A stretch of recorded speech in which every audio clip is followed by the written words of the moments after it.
Okay, we're going to get started. We may have a few people joining us as we move on. And again, welcome to NEDA, the Northeast Economic Developers Association Best Practices webinar on trends in manufacturing, what are economic developers doing to grow and support manufacturing. A real quick infomercial for NEDA. The Northeast Economic Developers Association is a professional association that includes Maine to Maryland, and economic developers and interested stakeholders in economic development. And as part of our programs and services, we conduct these best practices webinars. And I appreciate you being here today. Next slide.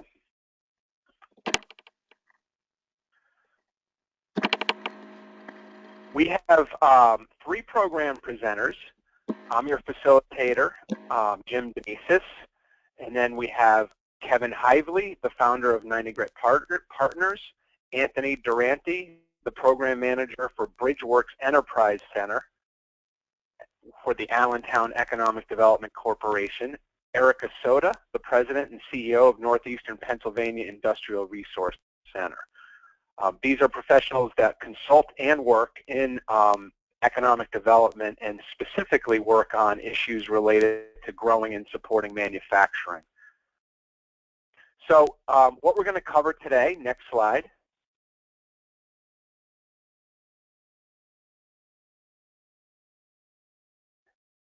We're going to explore three primary things. One is, what are the recent trends in manufacturing industries? So what's happening in manufacturing? What's driving investment and employment in manufacturing? And then finally, what are economic developers doing in their communities, regions, and states to support and grow manufacturing? Before we get started with our first presenter, just a few housekeeping items. As the participants, you will see that you have an opportunity to ask questions. You can type your questions in. There is no voice capability for the presenters, for the participants. So you can type your message in. We will keep a log of questions, and then we will be answering the questions at the very end. We've allotted time for questions and answers. Depending on the number of questions, we'll get through them all. I will read them out loud and then have the panelists respond to them. And then if there's too many questions, given the time that we have, we will also be logging them and getting back to all the participants via email with a brief response to those questions and any further information. And then finally, after today's session, the webinar will be available for all participants for downloads, that you can go back through it, see the slides, and go over anything that you would like. So with that, thank you very much, and let me introduce our first speaker. Next slide. Our first presenter is Kevin Hively, the founder of NEDA Partners. And Kevin has been involved with NEDA over the years. In fact, I met him when we first did a program on manufacturing at our annual conference in Portland, Maine. He consults a lot in economic development, but also has developed a real good body of work on recent and emerging trends in manufacturing. So with that, let me turn it over to Kevin. Thanks, Jim. Hi, happy to be with you all this morning, and we're going to go through a presentation that's very visual. Just a little bit about us. We are a business strategy firm that also does economic development work. We've worked in manufacturing strategies in greater Philadelphia area, Connecticut, Massachusetts, Ohio, Michigan, and a number of different states. Next slide.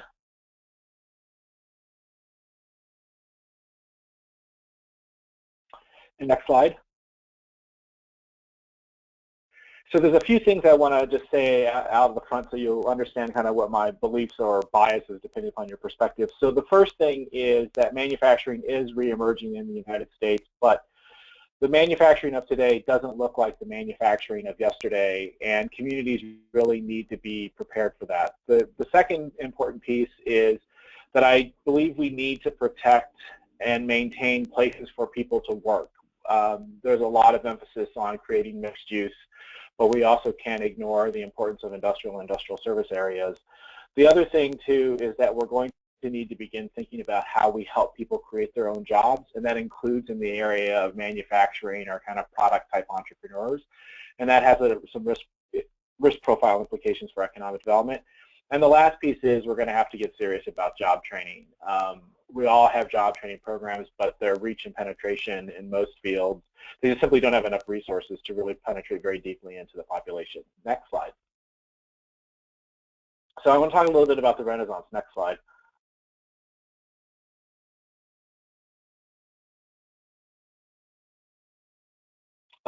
So the first thing is manufacturing isn't this anymore. And for those of us in the Northeast, we are very familiar with what this looks like.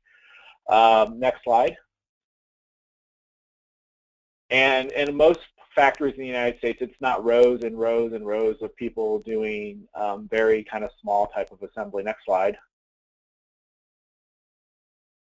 But it's more likely to be something like this, one person with a kind of an automated process. Next. Or it could be a wood shop, something that has what I would call fashion risk, meaning that people want a product kind of on an immediate basis and the trends change very quickly. Next. Or it's going to be some kind of high-tech clean room type manufacturing where you may have very few people doing some very precise things. Next.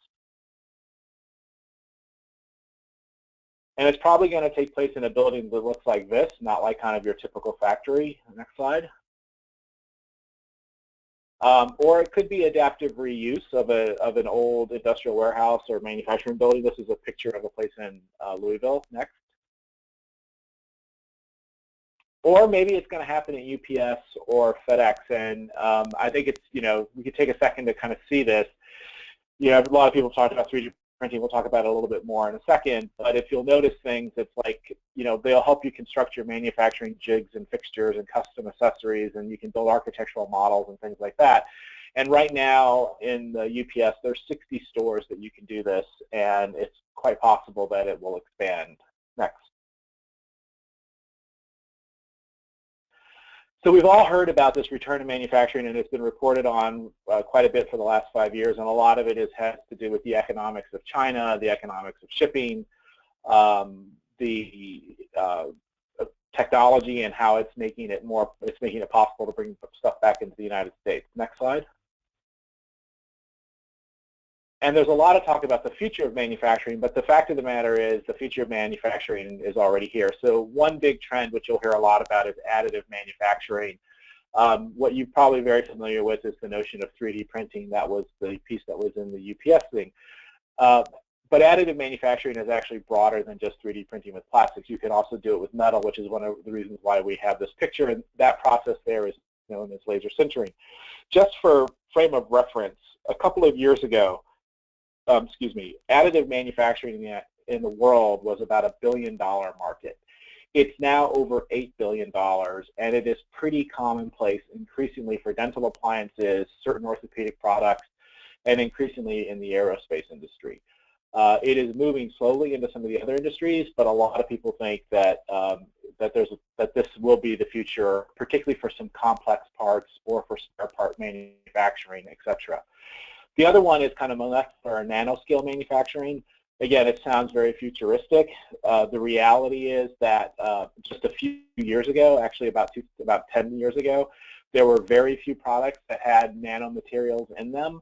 Now the estimate is that by 2025, $75 billion. The industry, nano manufacturing will represent about $75 billion, most of it concentrated in the materials and electronics industry.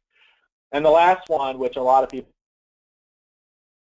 etc., but it's really kind of small batch production manufacturing, and that's taking off, and it's in things like foods and clothing and a bunch of different kinds of elements there. One of those is a jeans company that's based in Connecticut. Another one is Gotham Foods, which does small batch produce. And the bottom one is a picture of a tech shop. Just for frame of reference of how big some of that can be, in the state of Connecticut alone, there are 88,000 handmade products listed on Etsy. 88,000 products is roughly the number of SKUs that are in a normal size Target. Next.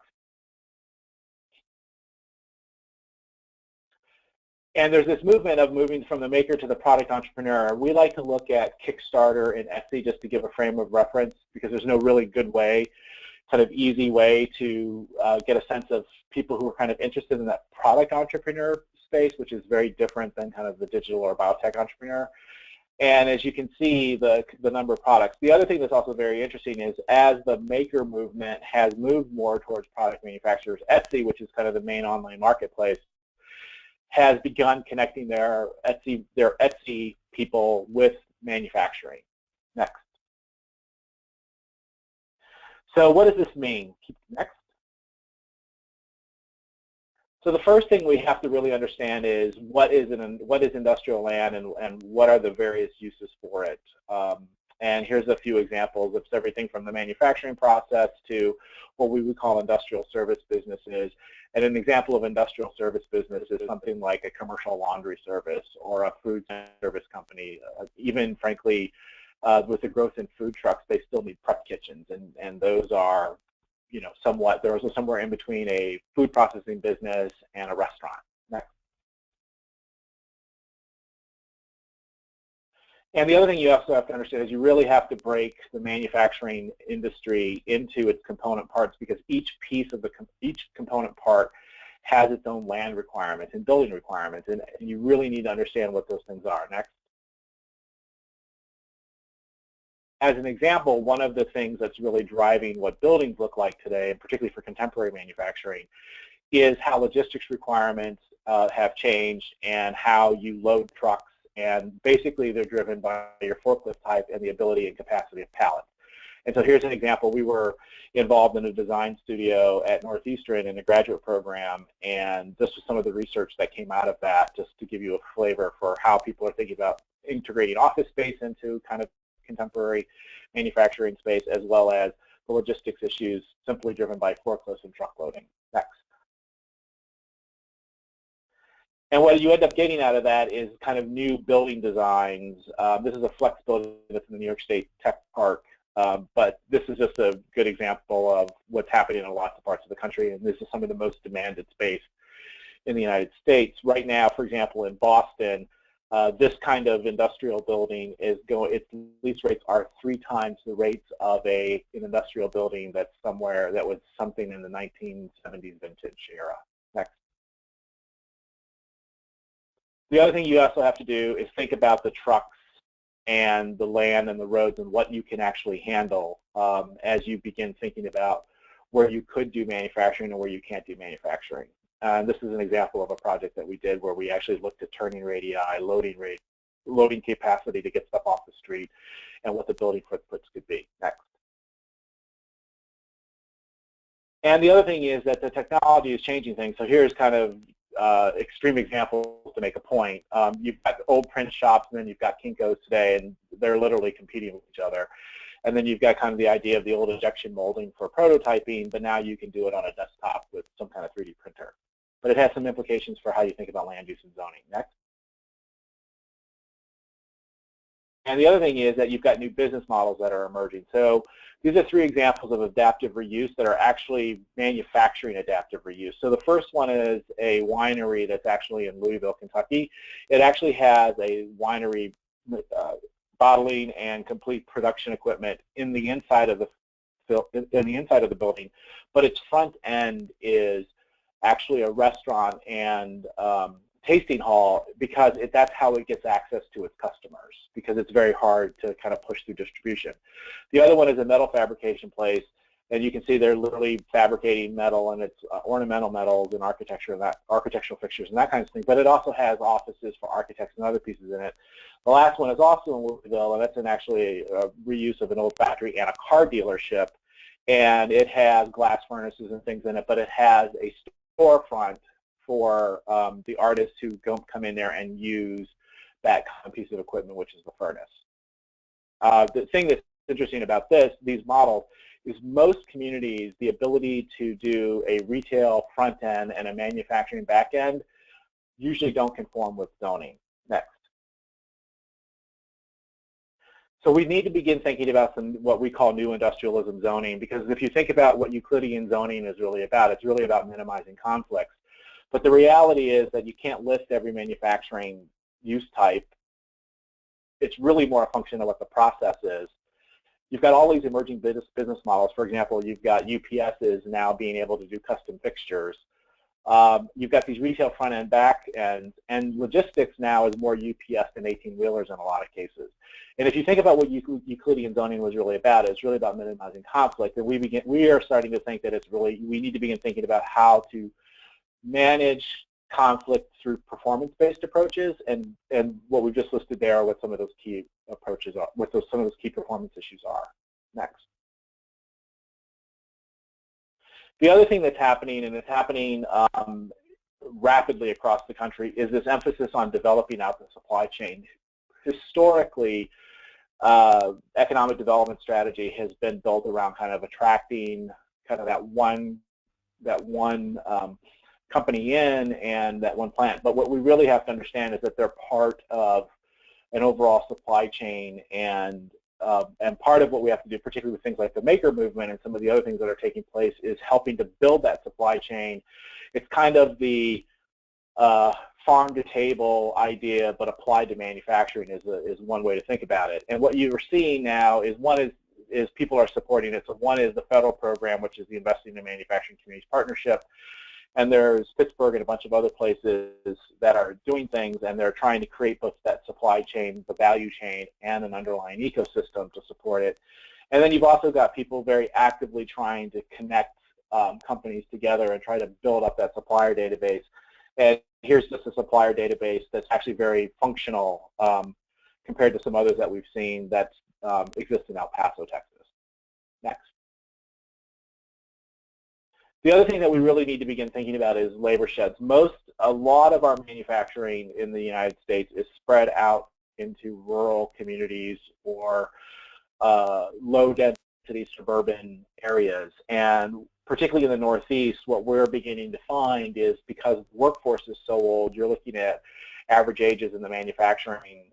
You're looking at norms of 52% or above in some cases, in some states, as an example, of the average age of the manufacturing workforce, that the young part of the workforce is actually urban and sits in cities. And one of the things that we have to begin thinking about is the labor shed and how we get potentially workers into some of these kind of historic manufacturing locations. Next. And that's it.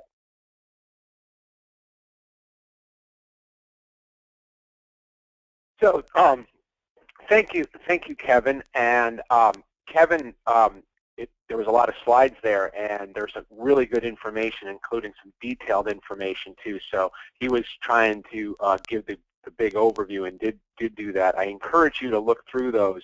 There's some really detailed information on the labor market, the supply chain, and the difference in terms of different kinds of manufacturing. In particular interest that comes up in our work and our discussions all the time too is the connection between land use and zoning and manufacturing, which I think a lot of our land use and zoning was made for manufacturing that was at a different age. So I encourage you to look at that, and remind you too that you can post questions, which we will handle at the end. With that, let me now turn it over to our next presenter, Anthony Durante. Anthony is the program manager with Bridgeworks Enterprise Center in Allentown, Pennsylvania, Allentown Economic Development Corporation. Anthony's a past client of mine and had worked on and continues to work on reindustrialization of Allentown. And Bridgeworks is one of the oldest manufacturing incubators and support organizations in the country. So with that, let me turn it over to Anthony, who can tell you more about Bridgeworks and then more about recent trends in manufacturing. Anthony? Thank you, Jim. Good morning, everyone. Next slide, please.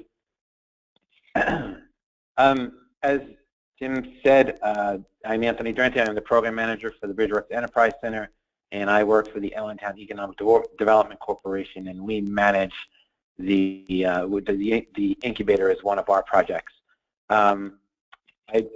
Coming right behind Kevin's presentation is very opportune, because I can definitely echo a lot of what he talks about we see here in Allentown. So next slide, please.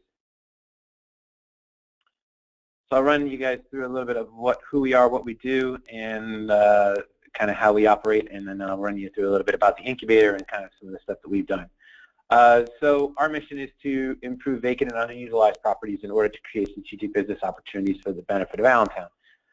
So we're about a 36, 37-year-old organization. We are an independent nonprofit, and we are public-private partnership with the city.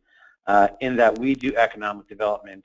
We split the economic development duties with the city of Allentown. AEDC focuses on manufacturing, industrial primarily, and we let the city worry about retail and restaurant and office and all of that.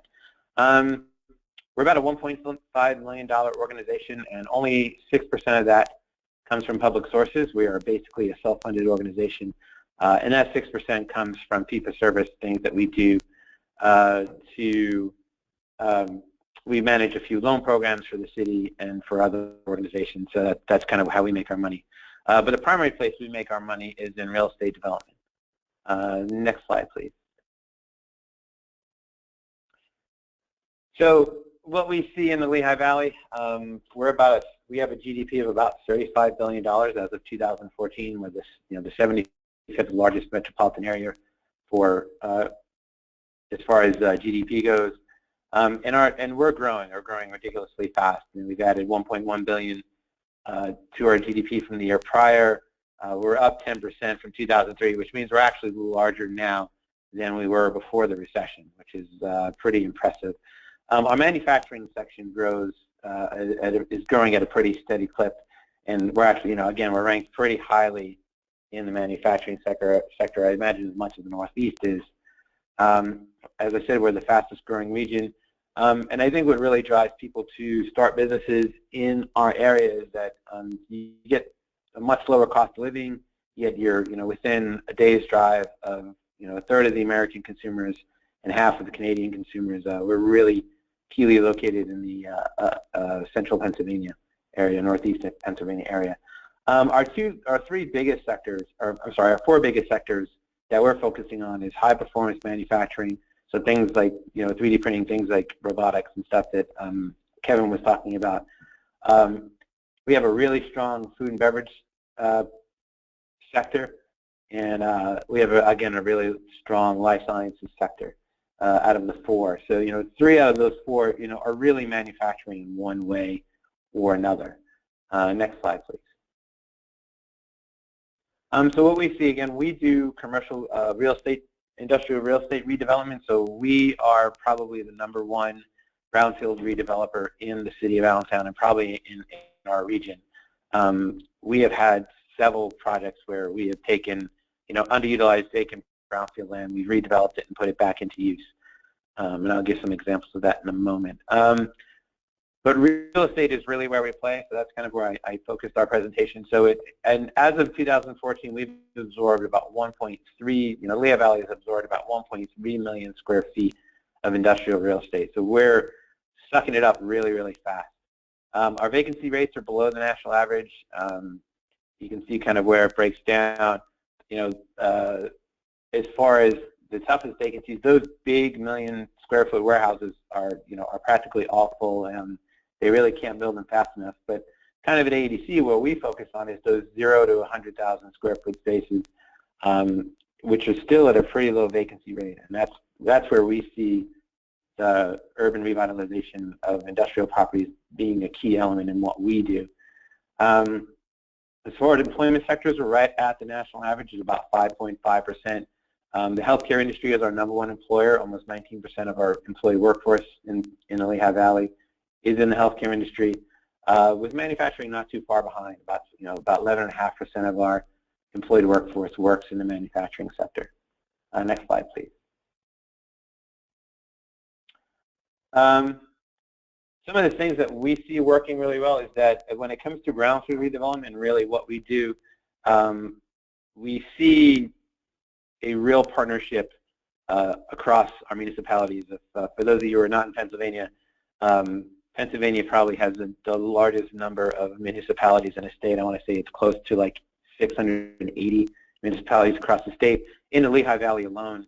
So you're talking 2 counties there are close to 64 or 66 municipalities. So getting stuff done can sometimes be a challenge, but we've been really fortunate in that at the state, the county, and the local level, there is a good focus on protecting urban industrial sites, and that has really been a benefit to us. We've done a couple of examples of some really big projects, and I probably should have thrown some images up here. One is the New Weiler Brewery. It sits right in the heart of Allentown, right on the riverfront. It's a 4.6 acre property that has probably been vacant for close to 30 years.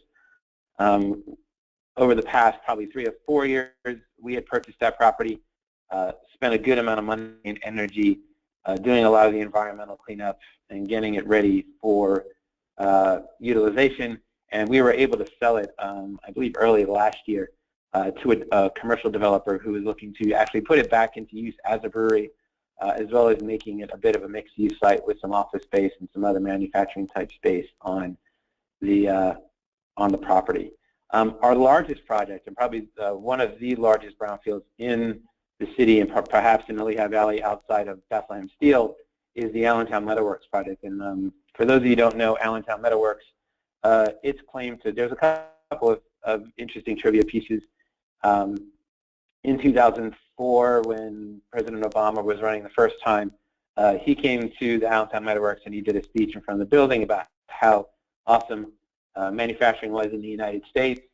And the interesting thing is that Allentown Metalworks actually rebuilt the girders that went into the Chambers Street subway station in New York City. And it's essentially what shut them down. It was so hard. So you talk about truck routes out of the city that Kevin talked about. It was so hard to get those oversized girders out of the city of Allentown and into New York State or into New York City that the logistics costs actually just kind of killed that company. So Senator Romney came 4 years later behind Obama and stood in front of this empty abandoned factory and said, gave his political play on what manufacturing and how we needed to bring jobs back. So that's kind of the interesting trivia there. But we purchased that property 2 years ago. And this is kind of the project that Camoin worked with us on. And we looked at this corridor that includes our property as the incubator and this Allentown Metalworks property. And we have done about $1.1 million of industrial cleanup already. So we've been through the phase 1. We're getting ready to start the phase 2. The EPA is very much behind this project. We're hoping to have this 20-acre property ready for reuse by the end of 2016. So it can we'll either work on developing it ourselves, or we'll partner with a commercial developer, or we might sell it outright. We have 3 or 4 parties that are actually interested in this site. It is one of the largest sites in our area. So those projects are moving forward. As far as some of our success stories, AEDC and our incubator was kind of hatched out of the old Mack truck plant. So in the 1980s, Mack trucks moved a majority, almost the entirety of its operations to North and South Carolina, mostly to avoid union issues. And we ended up purchasing those properties in the mid-1980s. One of our biggest properties is Mack Trucks Plant 4, which is now the AEDC Industrial Center. It's 412,000 square feet plus, and it is now 100% occupied. There are 2 major manufacturers and a go-kart racetrack that own that lease from us, and that drives a good amount of our revenue out of that building. Also, kind of on this Mack Trucks property is we built an 80,000 square foot industrial condo that we call Bridgeworks by the Creek. That property is also, that property was built from the ground up. It was built on empty parking lot, and essentially we've been able to have 2 companies are in there. One's a granite counter company, and the other is a concrete company. Both of those companies own 2 of the 4 units apiece, and that property is also 100% occupied. But where we see the challenge is the demand for industrial space throughout the Lehigh Valley, and especially in the urban areas, demand is simply outrunning supply. We can't restore the brownfields fast enough to get them out into reuse.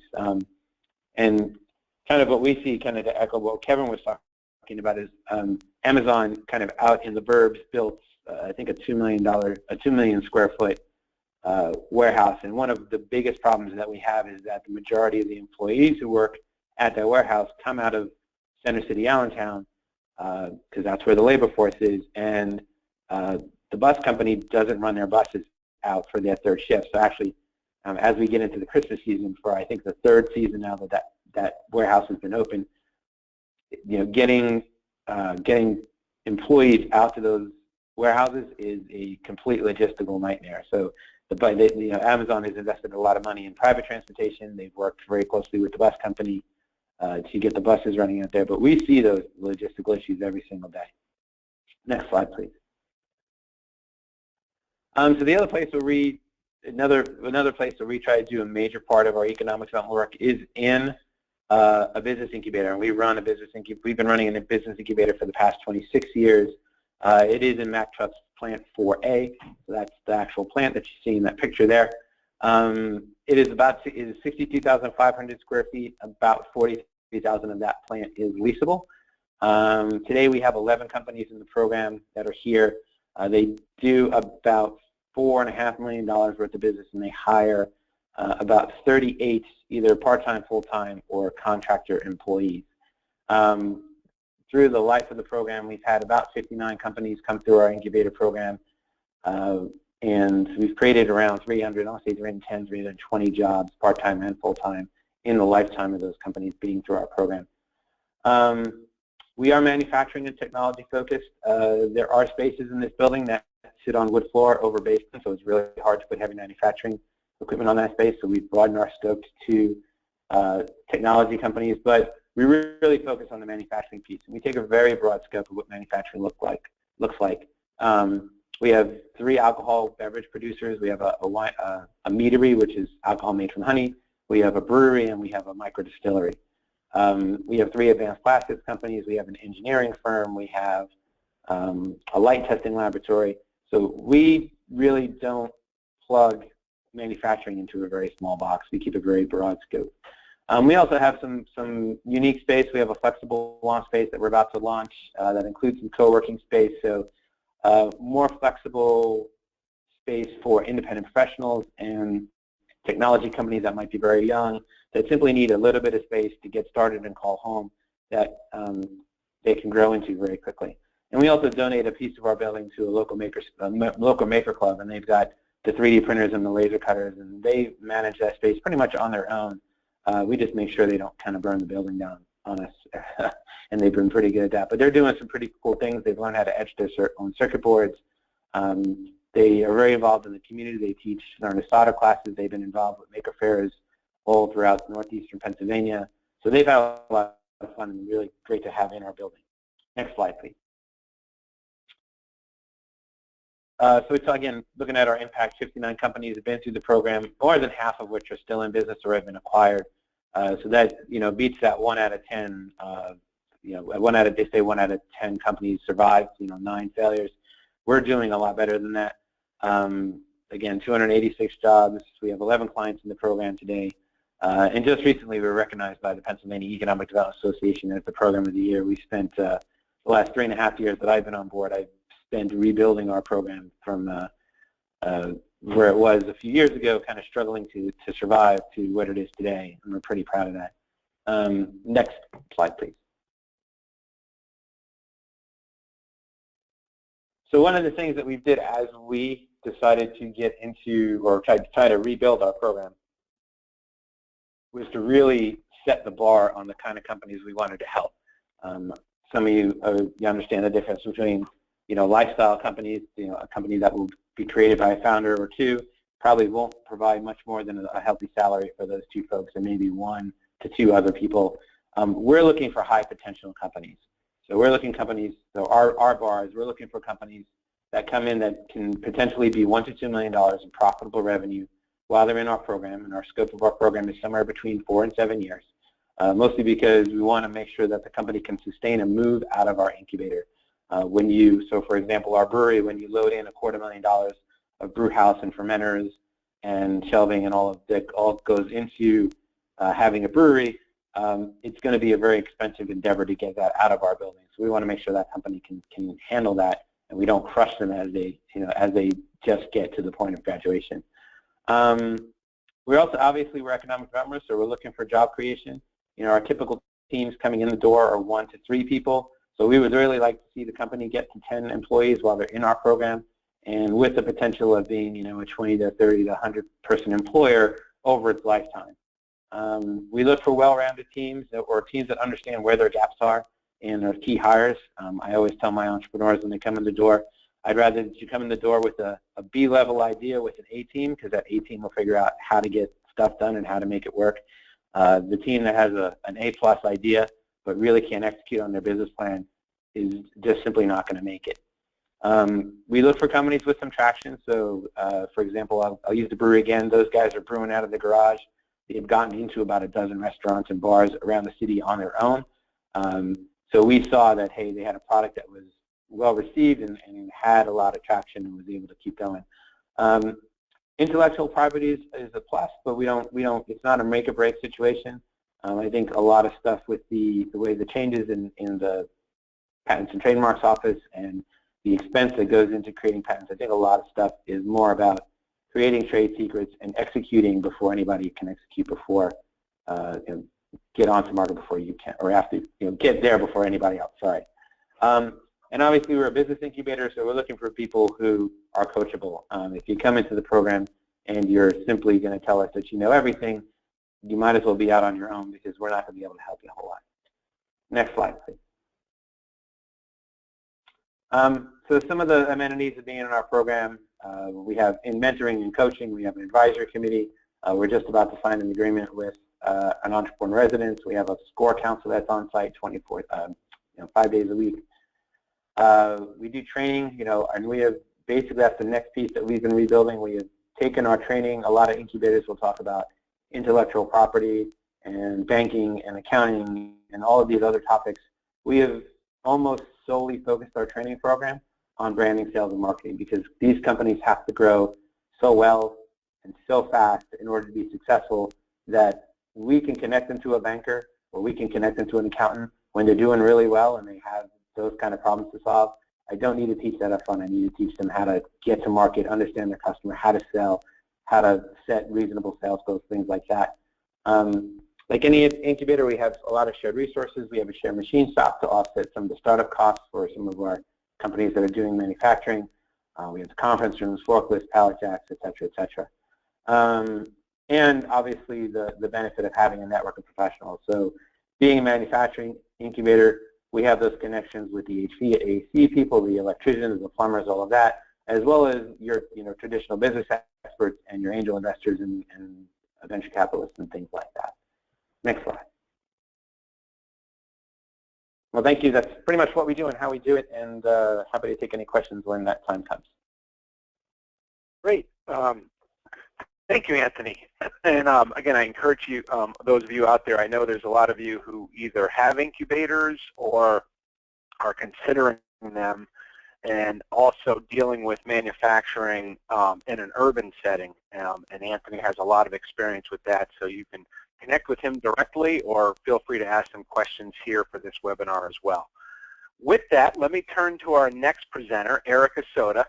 Eric is the president and the CEO of Northeastern Pennsylvania Industrial Resource Center, and he works with the manufacturing industry in a region of Pennsylvania, and for the purpose of growing manufacturing, supporting companies, and advocating for a healthy manufacturing sector. So with that, let me turn it over to Eric. Great, thank you very much. Pleasure to be here, so I very much appreciate the invitation, and if we can get right into the first slide, if we would please. Just want to give a quick overview of what NEPERC is. We do have access as moderators and as presenters to the attendee list, so I see that many of you I've had the pleasure of working with, or I know you work with your local IRC or MEP. I won't belabor this point, but industrial resource centers cover the state of Pennsylvania, and we are throughout that state a collaboration of 501c3 non-for-profit organizations that provide direct technical and consultative services to the small and mid-sized manufacturing space. The goal here, making them more competitive, making them more profitable over various levels of production, increasing their revenues and stimulating, therefore, the creation and retention of manufacturing jobs. We're also part of a nationwide network, and many of you outside of Pennsylvania are probably familiar with your local MEP. There's 10 throughout the state of New York. Gen Edge occupies Virginia space for us and takes care of the manufacturers there. 2 are located in Ohio, NJMEP, probably well known in New Jersey as well. The Manufacturing Extension Partnership is our nationwide network of over 60 organizations that cover the small to mid-sized space.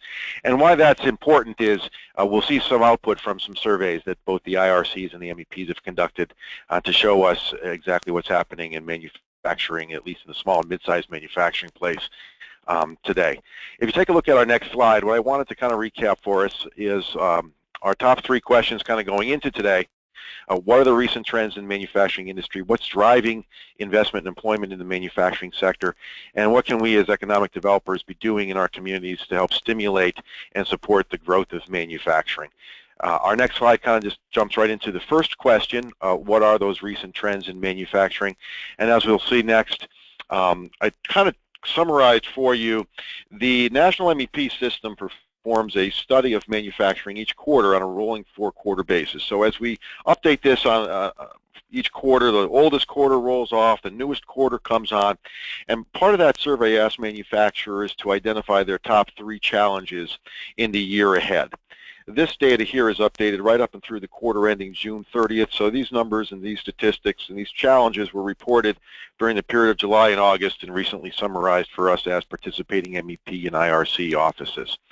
To give you a feeling for scope, Pennsylvania had 497 respondents to that question of what are your top 3 business challenges.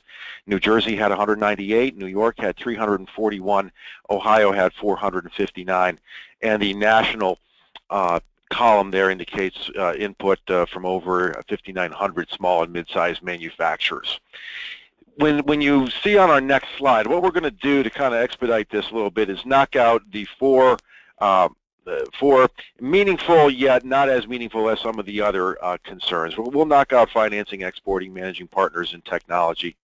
And so on the next slide, what we're going to show is the top 5 concerns in terms of frequency, bearing in mind they can pick their top 3. So that's why these things add up to more than 100%. This is more a bar chart of how frequently that concern showed up in that list of top 3. And here we see the top 5 prioritized in order of frequency, aggregated. We see reduced operating costs still being perhaps our largest, most frequently reported concern, identifying new revenue opportunities not far behind, product development innovation, close to that, and employee recruitment and retention. A growing concern, when you take a look at multi-year analysis on this, it's the fastest growing concern, but in terms of overall performance or overall popularity, it's the number 4 concern. And through sustainability in there, just as this 5th, because it is on the rise, and there's a couple nice things that we can explore with respect to what companies are doing with respect to sustainability. So if we follow the logic that trends are trends because they do one of 2 things, they either follow a challenge or they pursue an opportunity. We're going to now knock these down one at a time and say what are the trends relative to these challenges that we're seeing in the marketplace. Our next slide isolates the very first one, which is reducing operating costs. And you know, in the past and over several years, cutting costs had to do with lean manufacturing and Six Sigma. That was the number 1 way in which manufacturers pursued cost reductions. They needed to drive down that inventory. They needed to implement just-in-time systems. They needed to drive down the non-value-added activities, the scrap rates, the rework, the lead times. That was all happening inside the 4 walls, and that's still very popular as a way of controlling costs. But what we're seeing in our small and mid-sized manufacturers are 2 phenomena happening. Overall, based on what survey you read, manufacturers at about 77-78% of theoretical capacity. What Lean and Six Sigma ultimately do are increase product quality and increase capacity. The assumption there being you can sell off that excess capacity. If you can't sell off that excess capacity, you know, you're kind of becoming leaner, quicker, faster, stronger without a market that's ready to accept that new product, that new capacity that you've cleared up. So while companies are pursuing lean with relative good energy, I mean, they're putting some good resources on it. The fact that they're at 77-78% capacity plus labor costs have gone down as a percentage of total production costs. when you become more productive, to the extent that labor costs are, when you factor, well, how important are labor costs to my overall productivity, you're going to take total labor costs and divide them by the total value of the output. As you increase the output, your labor cost percentages go down and you become more productive.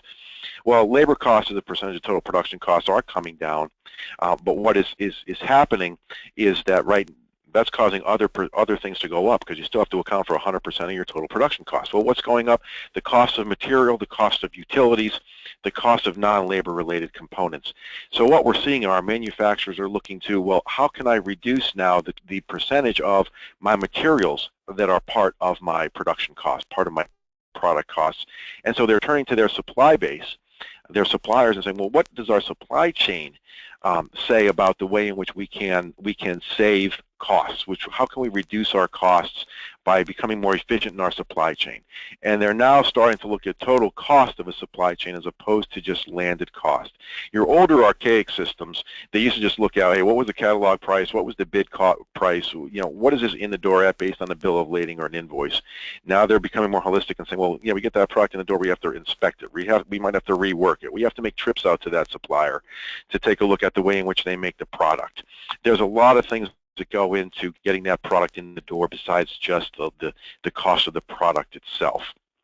And they're looking at that, saying, well, how do we need to change our supply chain in order to save some costs in terms of our raw materials? They're also looking at localized and regional supply chains, which can really eliminate your safety stock, your inventory, your transportation costs, really drive those down.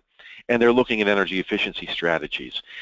Not so much just the old energy assessments. We in Pennsylvania have done energy assessments when the electricity was deregulated several years ago, and manufacturers as well as normal consumers would have their choice of how to get their electrical power supplied to them. And that led to this great wave of let's do efficiency assessments and let's do energy assessments.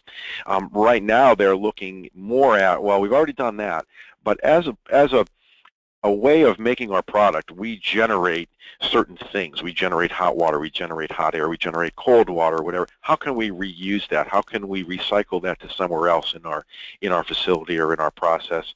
And they're also looking at very unique ways in which they're losing natural resources and they're losing energy, particularly in compressed air loss analyses, and taking a look at where are we losing things along the line that's not manifesting itself in an energy bill, which we looked at years ago. So we see a couple of interesting trends happening here. The next place in which we'll see some trends are in identifying new revenue. That is our second challenge. If we could just take a look at that one slide ahead, please. We do see that identifying new revenue, very popular here. Companies are still looking to go deeper into the markets they're at. We're seeing that manufacturers still have gotten and therefore remain very comfortable in the markets in which they currently exist, and so they're looking to go deeper into that using internal and external lead generation activities and lead generation engagements. Having companies do that cold calling, that appointment setting, doing the older style yet still effective lead generation. But they're also taking IP and intellectual property, patented processes, patented products, patented technologies that they have parked on the shelf, and taking a look at where does that have applicability in our existing or in our new markets. One of the buzzwords that's emerging is, technology-driven market intelligence. How can we take a technology that we have and find a market for it, whether it be the market that we're in or the market that we should be in but are not, often relying on third parties with some specialization in that space to help them identify this is a place where that technology that you have has real applicability and will be valued. Our manufacturers are also investing more in sales processes than they are in sales training. Many studies have been done, and they're starting to take root, that sales training gives you that immediate spike in sales if your salespersons abide to and follow the new guidelines and the new methodologies that they've learned. But if their sales process doesn't back that up and doesn't support that, ultimately that value of the training is going to fall off, and it's going to fall off pretty quickly. So manufacturers now are looking at the sales process, how they cultivate a lead from a lead to a sale, and making sure that their salespersons follow that process and then providing the training that backs that up, not just sending folks to conferences and different one-offs and saying, all right, come back and knock them dead, kid. That doesn't always work. We've also seen a resurgence, at least in our area, of VDO-facilitated trade shows and supplier summits. We're very fortunate here in our region to have two very active RENs, our export partners, and they will facilitate many of our manufacturers attending foreign and domestic trade shows and help set them up with appointments and guide them through that that day or that several-day conference. We work with them to help them refine their message and help them, perfect their short time that they might have with a prospective customer. We help, okay, what's your marketing material look like? Let's role play this through a little bit. How are you going to go to market? What are you bringing to the show? What's your value statement? We'll help in refining that. But our partners are doing an excellent job in facilitating those trade shows and those meetings for our manufacturers, and they're embracing them, and we're seeing really good impact from those. The third most popular or prominent challenge on the next slide is going to be that of product development innovation. And what we see in a nutshell here is a resurgence of manufacturers relying upon university-based resources to help them with their new product development, help them with their commercialization, help them with their overall innovation approach. We see that linkage getting very strong between university and industry. They're utilizing their tech scouting services. They're utilizing master students. They're using learning factories, which is a Penn State program, utilizing the innovation labs very well. But they are doing that in a way that is much less reactive. Manufacturers have finally realized, hey, we have a process for everything. We have a process for the way we make our product, the way we hire our employees. We have a process for the way we calculate our gain sharing. Everything in the world of a manufacturer typically is reduced to a process map of some sort. But for innovation, it's always been a one-off, a shot in the right. We need that one-time shot in the arm to get us through this next challenge. If we can just make that next great breakthrough, come up with that next great product, I know we're going to be okay. And manufacturers now say, well, why can't innovation be a process? Can we not use stage gate? Can we not use more traditional project management? Can we not partner with the universities to make innovation part of what makes us a manufacturer, not just something we do when times are tough or when we really need to get that next product out there? How can we make it a process and a part of our DNA? And R&D tax credits and SBIRs and STTRs have been very helpful in stimulating that interest with manufacturers. But we're delighted to say they're not looking at that innovation as a one-off any longer, but trying to incorporate that right into what they do and who they are. Employee recruitment and retention, again, this, on our next slide, we'll see our fastest growing concern. If you take a look at the projections on this, this will be the #1 concern. If we have the same type of workshop next year, it'll be all the way over to the left as our most prominent concern. And fortunately, manufacturers are kind of taking some innovative approaches to trying to address this. They are collaborating with what we call in Pennsylvania industry partnerships, and this will be a collection of manufacturers that all share a common industry, whether it's food, plastics, metal, electronics, glass. They'll get together and offer specialized training that is appropriate for that industry, oftentimes partnering with the college, partnering with our Workforce Investment Board, realizing that some are going to be on the winning end of that. When those folks graduate from that training program, some are going to end up with companies that belong to that industry partnership, and some perhaps not. And some might choose that that's not the right industry for them and not pursue employment in that industry at all. But we do see more collaboration taking place.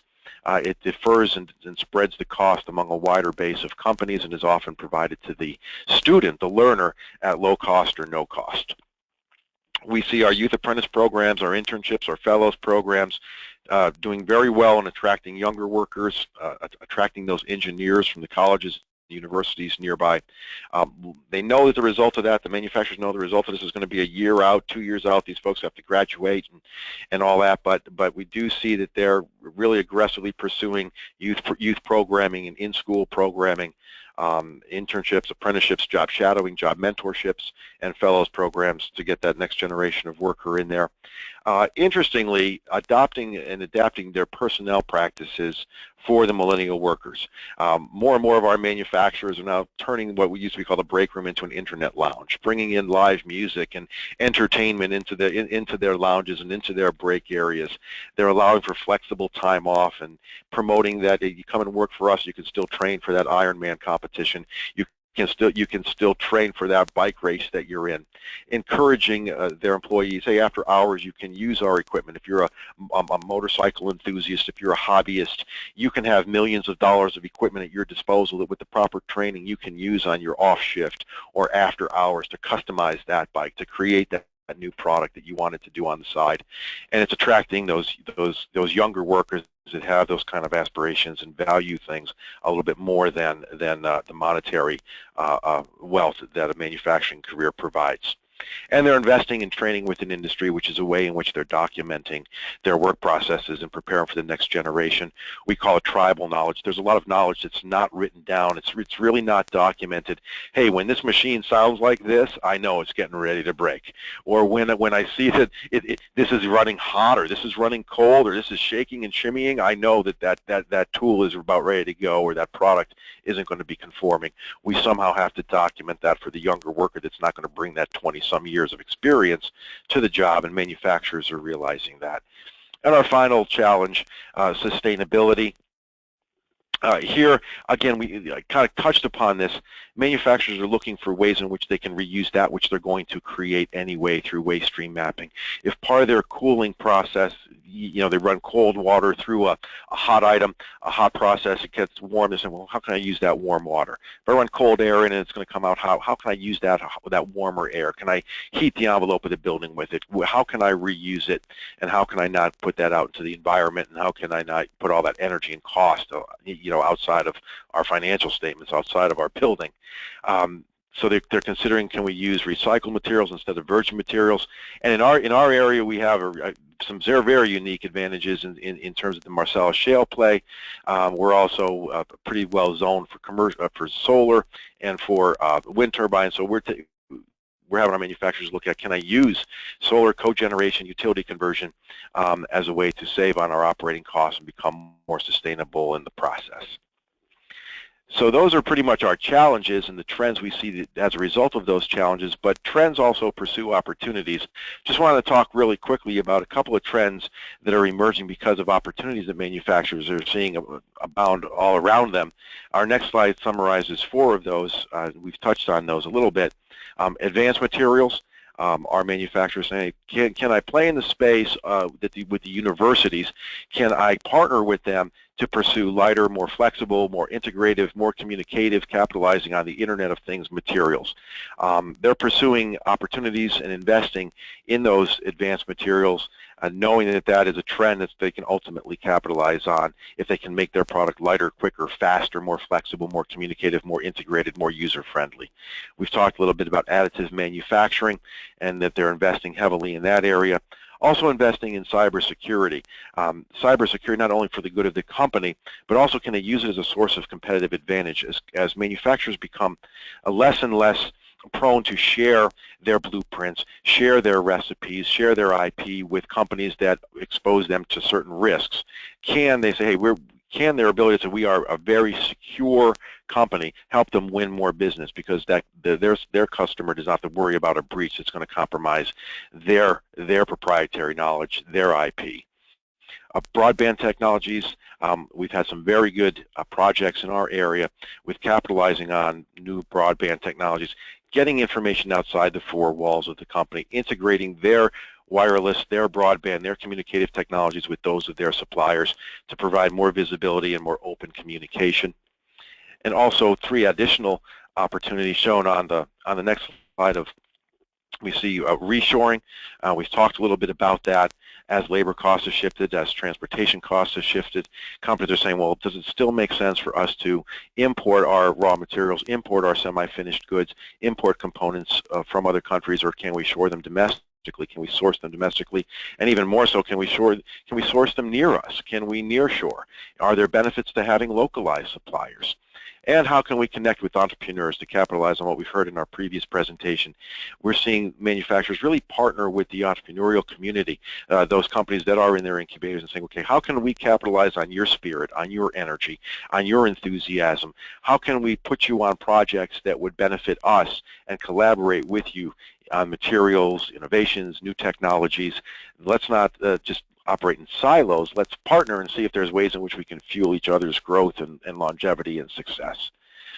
So those are kind of the trends that we're seeing. The next question, however, is what is driving manufacturing investment?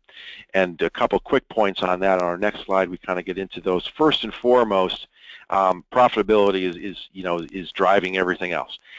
We all live, seeing several states represented here, we all live in an environment where there's different incentives and there's different ways in which we're attracting manufacturers to our region, and they all have their own merit. But at the end of it all, we need our manufacturers to be profitable.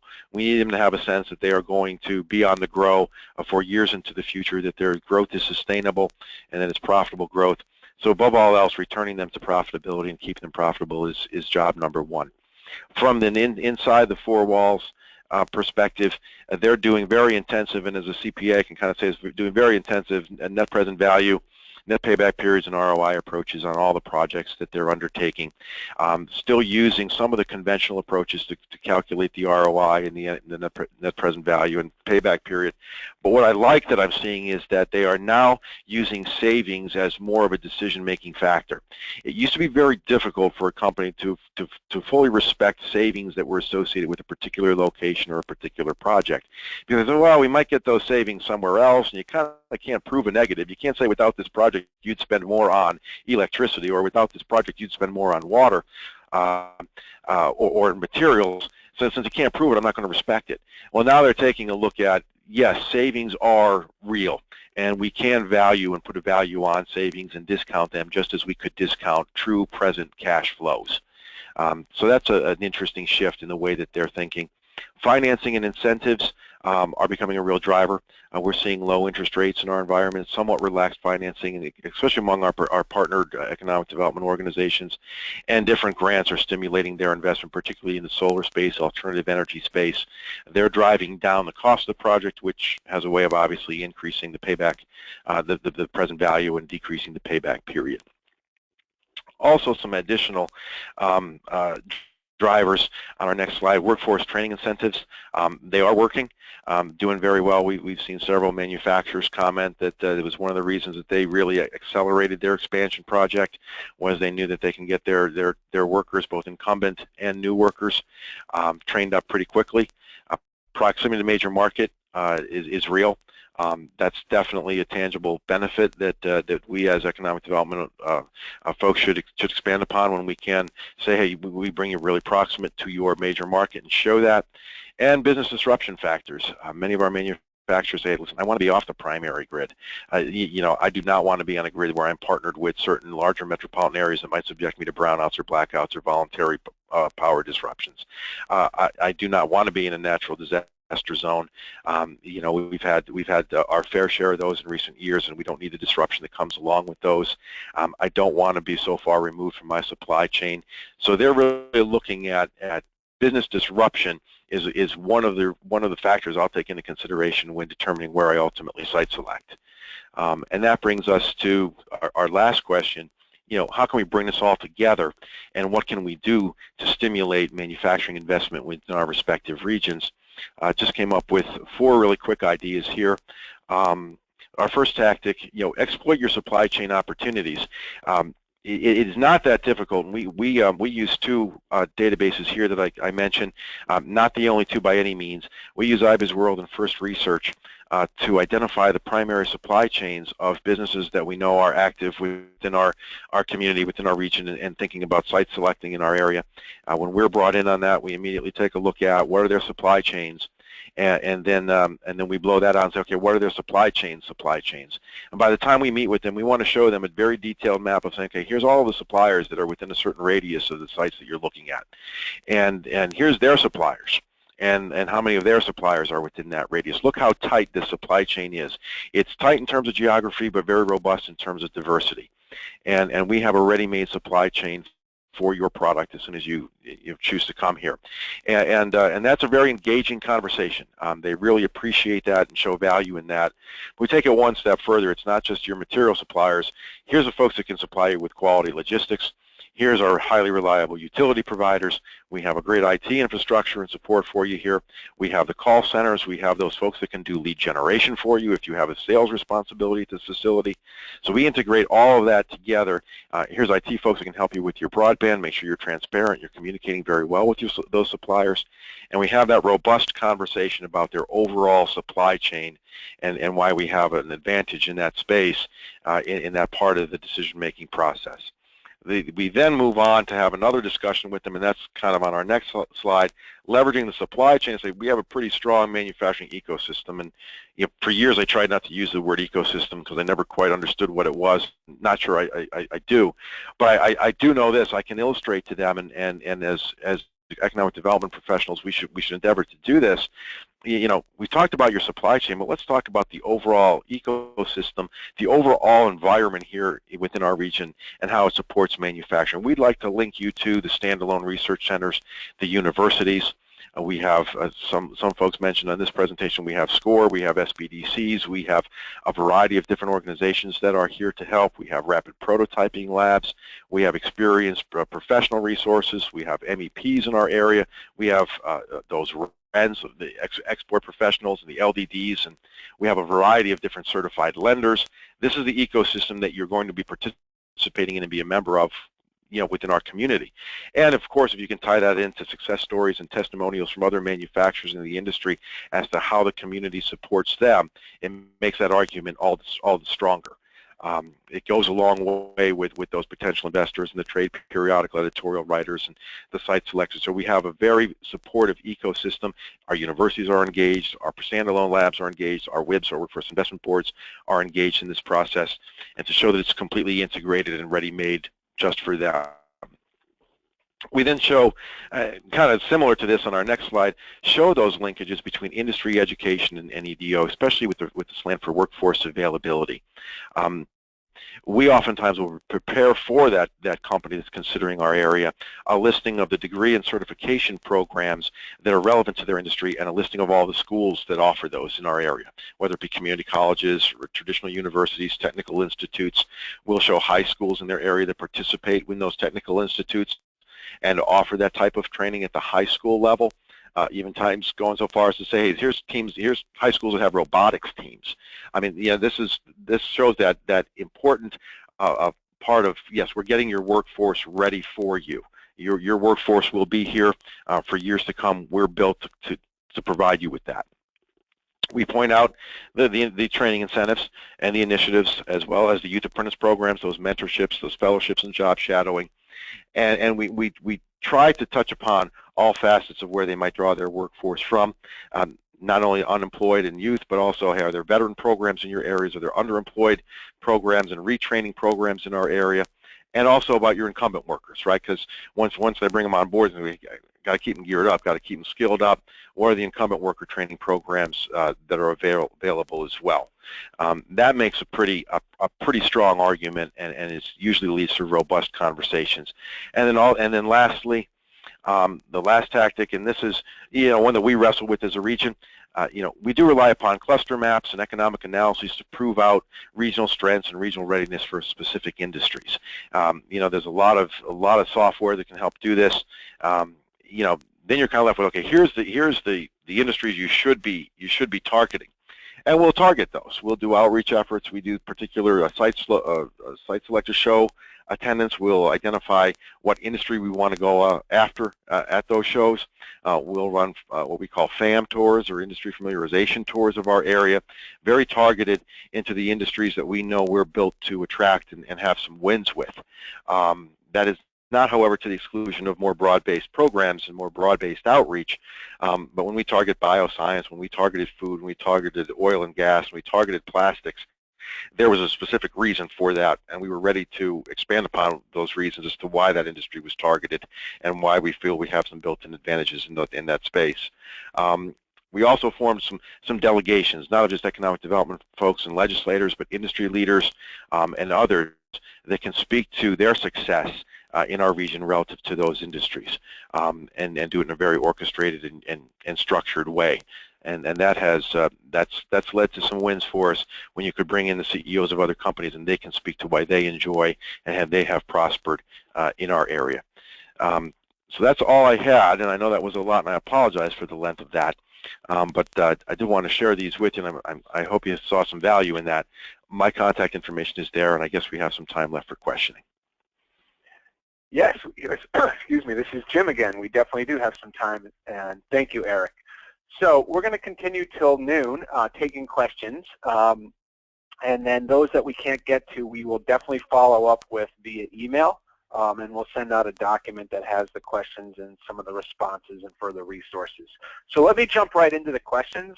Remind you that you can post your questions by typing them in, and then I will facilitate to some of the questions are specifically to a presenter, some are just more general, and I encourage each of the panelists to jump in.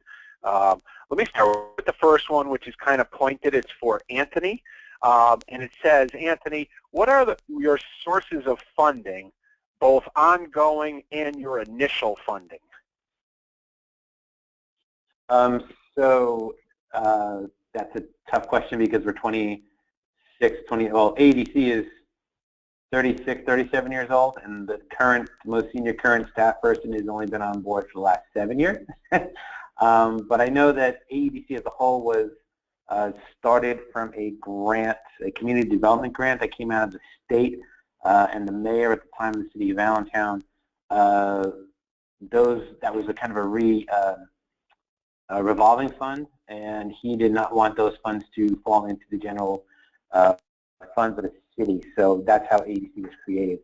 As far as the incubator came about, is we used some of our development funds to purchase the buildings, and we got a couple of grants, state and federal grants to do the initial development. I think about $2 million went into the building when we purchased it.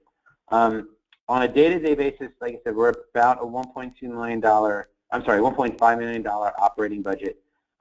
We get most of those funds through our own activities. We manage some spaces that we get rent for. We get rent from the incubator, so there is a fee to be here. And a lot of the redevelopment projects we do, we try to make a profit off. That's how we do our best to be a profitable nonprofit. Bigger projects, we go after grants. We've gotten EDA grants. We've gotten the Pennsylvania, I know the acronym is RCAP or RACP. I don't exactly remember what that stands for, but we do grants for big projects. We've got grants for EPA projects, from the EPA to do cleanup stuff. But we're mostly self-sustainable. Only 6% of our operating budget comes from city sources, and it's all fee-for-service for running some loan programs and some other activities that we do. Great, thanks.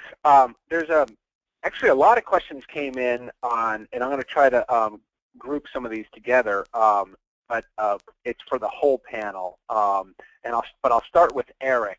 And you guys each of you hit a little bit on this, and Eric, you did as well. Talk to the group a little bit more about the interaction and collaboration between institutes of higher education overall, and how they're working with industries and economic development to build and develop the workforce, to advance initiatives, to do some business intelligence around understanding workforce needs, those kinds of things. Sure. This is Eric. You want me to answer specifically with respect to workforce, or with respect to R&D? No, specifically with regard to workforce. Sure. What we're seeing is high schools, and I'll work up to colleges if I may. High schools are getting really engaged with youth apprentice programs, in-school presentations, job shadowing, which is typically a 1 or 2 day engagement, mentorships, which is something that occurs after school with parents' consent, that the student will become available to a manufacturing mentor, and it's not in a work environment as much as it is kind of just a career advisement to kind of pick up where the guidance counselor might leave off for various reasons. So the high schools are heavily engaged, very engaged. We've had great wins there, everything from the once-a-year manufacturing day to recurring, like I said, youth apprenticeship in-school presentations, robotics teams, engineering Olympics. What's cool about manufacturing video contests, so the high schools are really getting engaged. Obviously, the community colleges and the colleges that specialize in the industrial arts have been very engaged, right? I mean, they've always been the anchor, so I don't know that I need to expand upon how they're becoming even more engaged, other than to say they're still doing their career recruitment days. They're still registering in good numbers their industrial skills programs by going into the high schools and doing their traditional recruiting programs and processes. So that's working pretty well. The universities, and particularly those that are putting out the engineers and have a little bit more of an advanced manufacturing feel to them, because they're the ones that are going to put out the folks that are trained in CAD, CAM, additive manufacturing, engineering, and so forth. A lot of what we're seeing from them from a workforce standpoint is the formation of teams by the universities that then can tackle a real-world, real-life project for a manufacturer, and through that process realize there's a lot of cool, innovative manufacturers in our region that do in fact have job opportunities for them. We do not have, this is unique to Northeast PA, we do not have a large Penn State campus, right? Penn State's Learning Factory is the Penn State-wide program that offers really great research and really great problem-solving experiences for students that a manufacturer anywhere in the state can sign up for and have their project tackled by that. But it is a little bit far away for us, so we use the local universities to perform very similar engagements, and we'll go to Wilkes University, University of Scranton, Mansfield, East Stroudsburg University, and say, here's a project, here's a challenge that the manufacturer has with regards to materials, design, the performance of their product. Can you put a team together, a cross-disciplinary team together that can solve this? And they'll embrace that. A faculty member will usually stand up, and say, I'll lead the team. They get a cross-functional team together, and whether it's writing the business plan, writing the marketing plan, or working on the product and non-destructive testing, destructive testing, design, they will tackle that project, interact directly with the manufacturer on how they're doing. The economic development organization there is typically then the go-between, right? We make sure the project stays on task. This is a real project. This isn't, a nicety. This is something this manufacturer needs solved, and so we'll play that role of making sure that the project is managed and is making some progress. Great.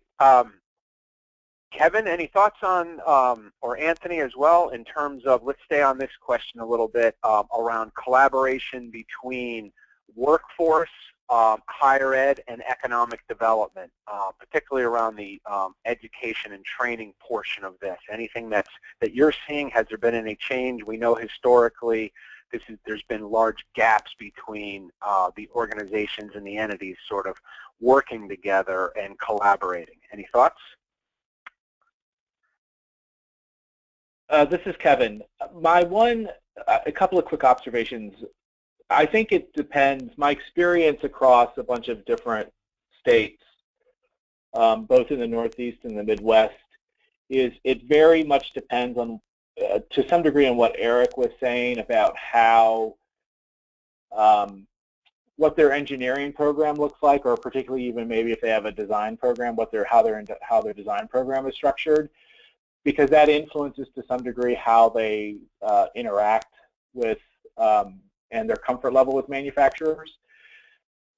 So, and saying that not all, which means basically that not all the institutions in my experience are created equally. I think they're getting better at it. What I would say, and what I think is a bit of a concern, with the exception of for those places that have a manufacturing focus, and what I would say that I would be concerned about is because the uptake in some of these programs are so low, the number of universities and community colleges that are shrinking or not investing back into these programs, I think it's a bit of a cause for concern, because one of the things with manufacturing is that it's fairly it's fairly spread out across most states. I mean, it tends to be concentrated in the metropolitan areas, but it is somewhat spread out, and the ability to access some of these services are not, particularly in a close proximity basis, are unfortunately not distributed equally either. And some of the states have, Pennsylvania's got a really good program with this. New York has a very good program of being able to connect people virtually and through other mechanisms. But manufacturers have to, like I said, in some of the communities, manufacturers have to work pretty hard at doing it. And a lot of it's just because it's just not where the university's head is.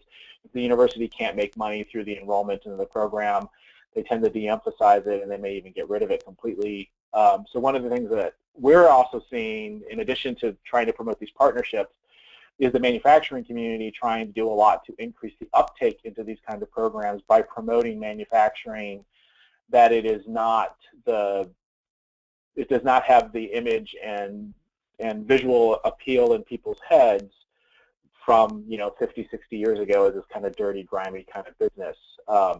Because I think a lot of manufacturers realize that if they can't increase the uptake into some of these programs, the universities are not going to keep them. Great, thanks. Anthony, any other final thoughts on the education workforce collaborative? I don't want to get too, again, it's not our area of expertise, but our Lehigh Career and Technical Institute has done a great job of demystifying manufacturing. They've worked with a lot of the school counselors to get the kids and the actual counselors out to manufacturers and see that it isn't that dirty environment anymore.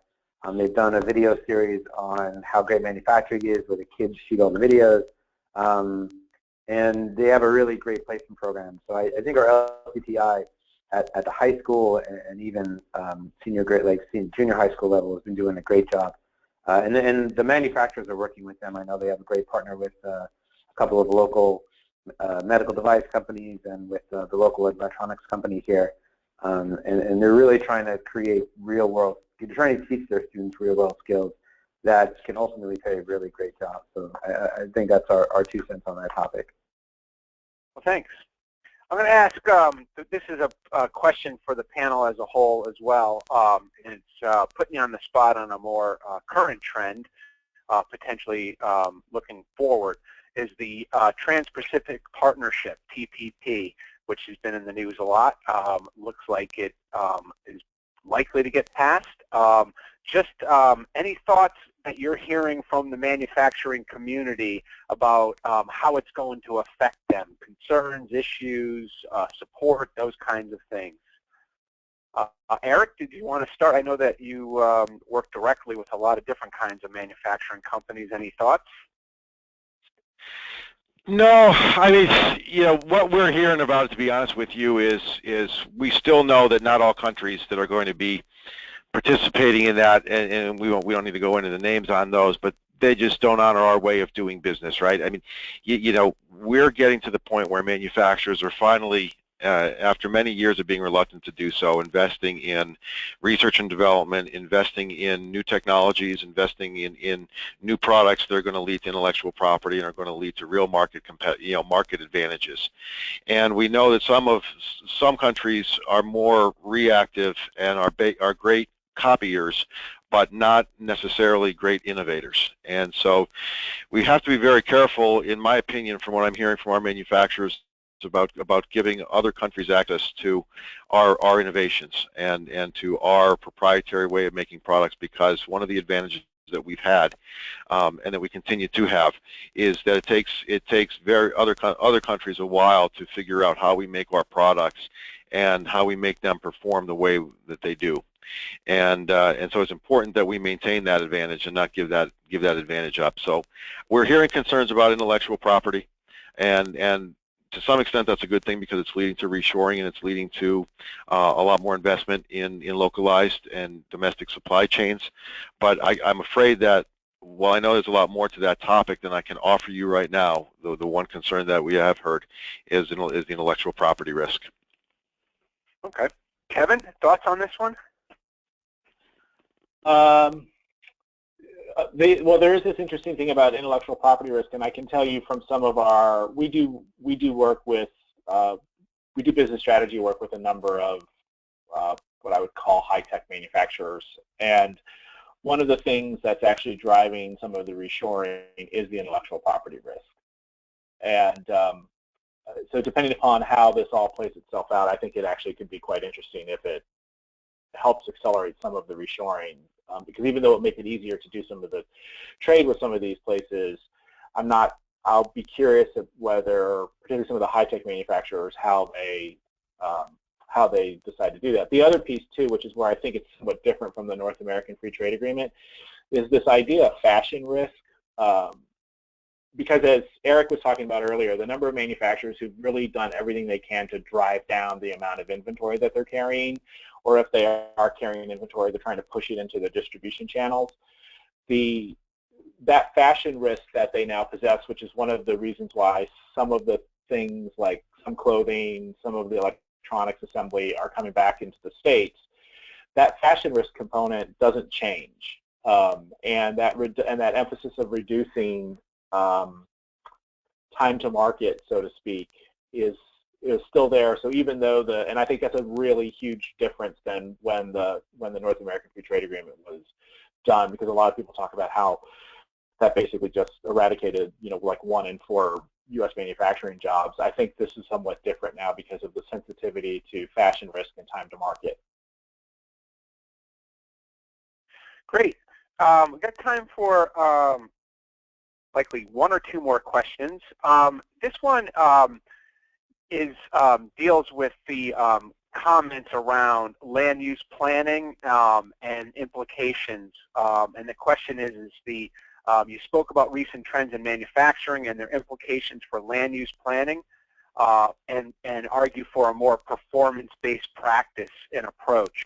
And I'll start that one with Kevin. Are there any specific examples of communities that have been working on this and are managing this well? And then I'll open it up to the panel in general about any other thoughts on what else needs to be done around zoning, land use planning, permitting, and supporting manufacturing. So Kevin? Yeah,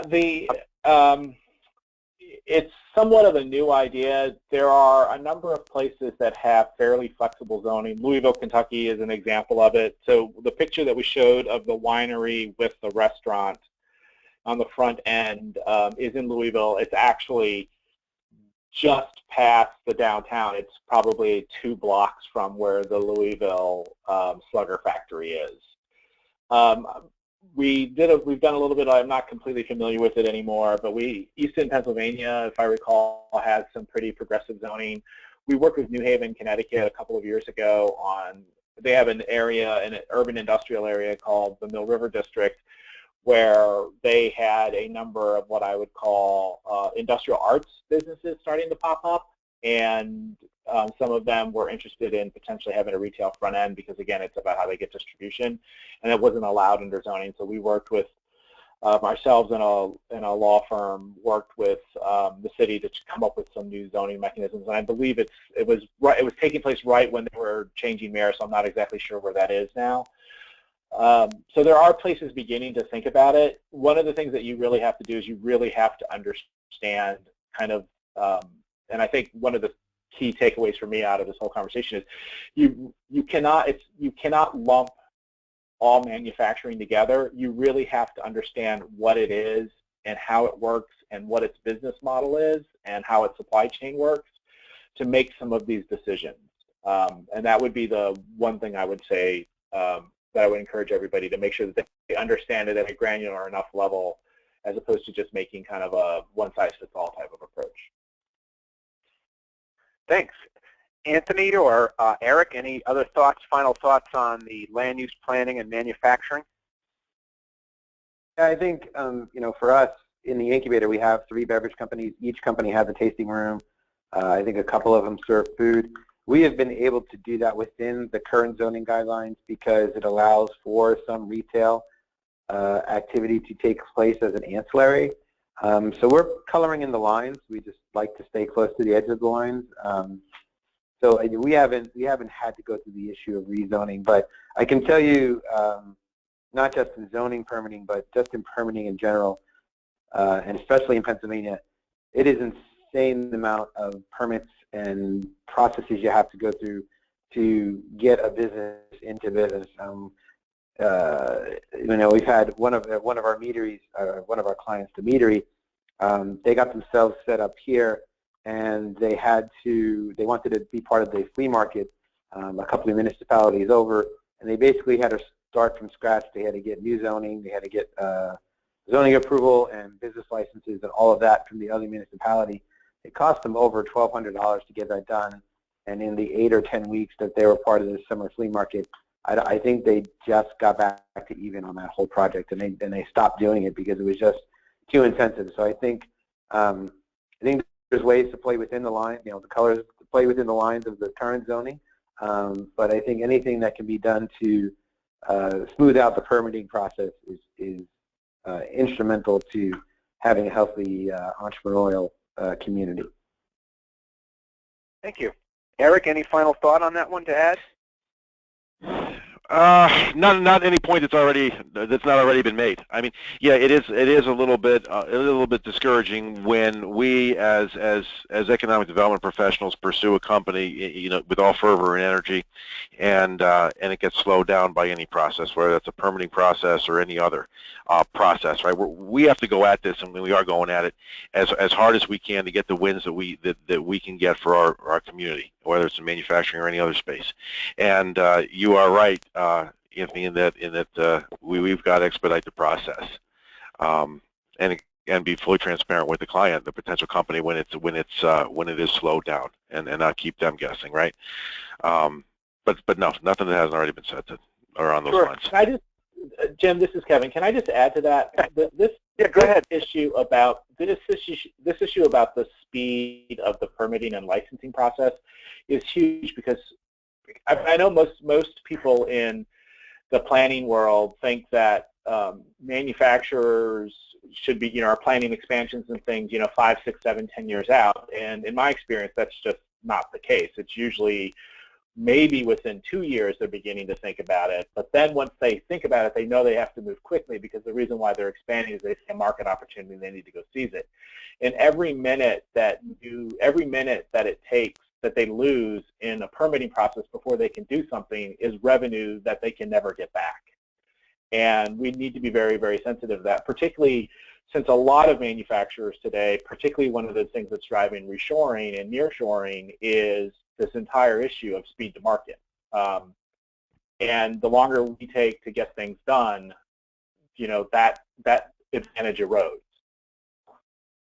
Agreed. Yeah, that window has been shortened quite a bit in today's world. So with that, let me thank our presenters. We are now officially out of time. We will, just to remind everybody that the full webinar will be available for download. It's going to be on NEDAonline.org. Actually, the words NEDAonline.org. And then we will also make sure that we provide some response to any of the questions, and then we'll also integrate that into some of our social media work on LinkedIn too, so that other people can join in the conversation as well. One final note about NEDA, an upcoming event on December 10th. We actually have an in-person event with an association and partnership with the Massachusetts Economic Development Council, which is going to be on innovation and building an innovation culture and ecosystem. Again, that's December 10th, and if you go to NEDAonline.org, you can check that out, and we will also be sending out some email reminders. So thanks everyone for participating, and have a good rest of the day.